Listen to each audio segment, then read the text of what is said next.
اگر آپ اس پہ غور کریں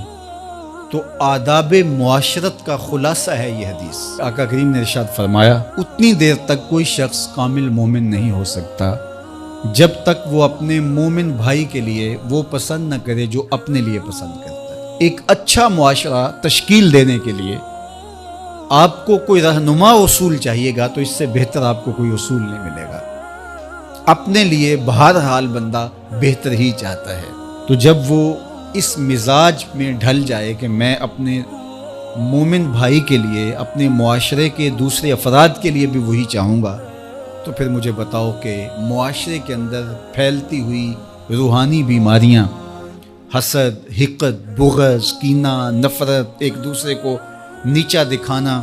تکبر، رعونت، غرور، یہ ساری چیزیں یہ کہیں آپ کو نظر بھی نہیں آئیں۔ صرف اسی حدیث کو اپنا امام بنا لیا جائے اور اپنا منشور حیات مان لیا جائے۔ محمد بن حنفیہ رضی اللہ تعالیٰ عنہ حضرت علی المرتضیٰ رضی اللہ تعالیٰ عنہ کے فرزند ہیں، لیکن حضرت سیدہ فاطمہ الزہرا سلام اللہ علیہا سے نہیں ہیں، اور حضرت امام حسن رضی اللہ تعالیٰ عنہ حضور علیہ الصلوۃ والسلام کے نواسے، تو بھائی آپس میں، تو دونوں میں کسی معاملے میں شکر رنجی ہو جاتی ہے۔ شکر رنجی جس رنج میں مٹھاس ہو، شکر ہو، میٹھی ناراضگی، کوئی بغض حسد پہ مشتمل ناراضگی نہیں۔ تو حضرت محمد بن حنفیہ ایک دن بیٹھے تو سوچا کہ وہ میرے عمر میں بھی بڑے بھائی ہیں، اور پھر دوسری بات یہ ہے کہ وہ رسول خدا کی بیٹی کے بیٹے ہیں، ان کا یہ اعزاز ہے، بہرحال مجھے تو یہ اعزاز نہیں ہے، پھر جوانان جنت کے سردار بھی ہیں، تو میں ان سے ناراض ہوں، وہ میرے سے ناراض ہیں، تو بات بھی کوئی اتنی خاص نہیں۔ تو اب دن بھی 3 گزر رہے ہیں، چلو میں ان کو راضی کر لیتا ہوں۔ تو گھر سے نکلے ان کو راضی کرنے کے لیے، تو واپس آ گئے راستے سے، کاغذ لیا اور اس کے اوپر اپنے بھائی کے نام مکتوب لکھا کہ میں آپ کو راضی کرنے کے لیے گھر سے نکلا تھا،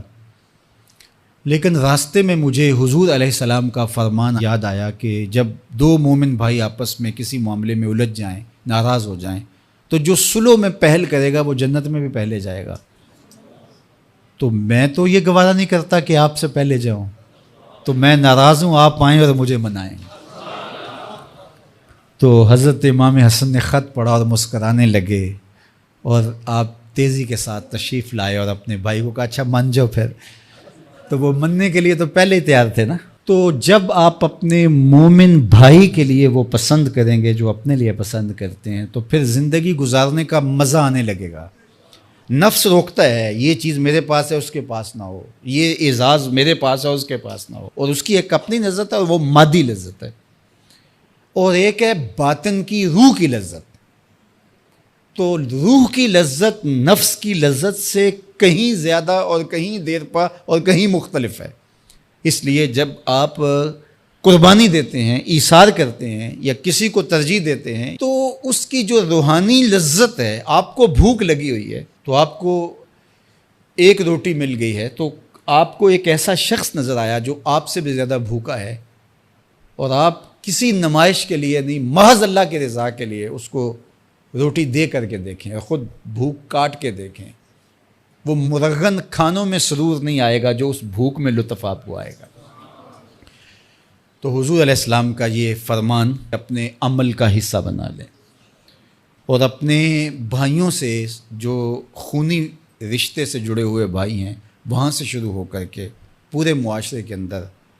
اس کا عملی نفاذ کریں۔ آپ کو اتنا سرور آئے گا اور باطن میں اتنا نور آئے گا، اور اس قدر معاشرے میں خوبصورتی کی بنیاد پڑے گی۔ اور اگر ہم آج اس حدیث کو اپنے لیے خضر راہ بنا لیں تو یہ اس پہ عمل کرنا کوئی مشکل نہیں ہے۔ یہ آپ ابھی سے جب اٹھیں گے تو اپنے ساتھ والے کو ترجیح دے دیں گے کہ پہلے یہ گزر جائے، تو ابھی سے شروع ہو جائے گا یہ کام۔ تو یہ آپ گھر میں اپنے بچوں کے ساتھ، اپنی بیوی کے ساتھ، روزمرہ کی زندگی میں جہاں ملازمت کر رہے ہیں، کاروبار کر رہے ہیں، جن دوستوں کے ساتھ کھیل رہے ہیں حتیٰ کہ، تو یہ وہ چیز ہے کہ اس کا آغاز عمل سے پہلے سوچوں سے شروع ہو جاتا ہے کہ آپ کسی کے لیے اچھا سوچنا شروع کر دیں. جو اپنے لیے سوچتے ہیں وہ اپنے بھائی کے لیے بھی سوچیں. ہمارے بزرگ فرمایا کرتے تھے کہ کسی کے ساتھ دوستی کا ایک حق یہ بھی ہے کہ اس کی آخرت کے لیے سوچا جائے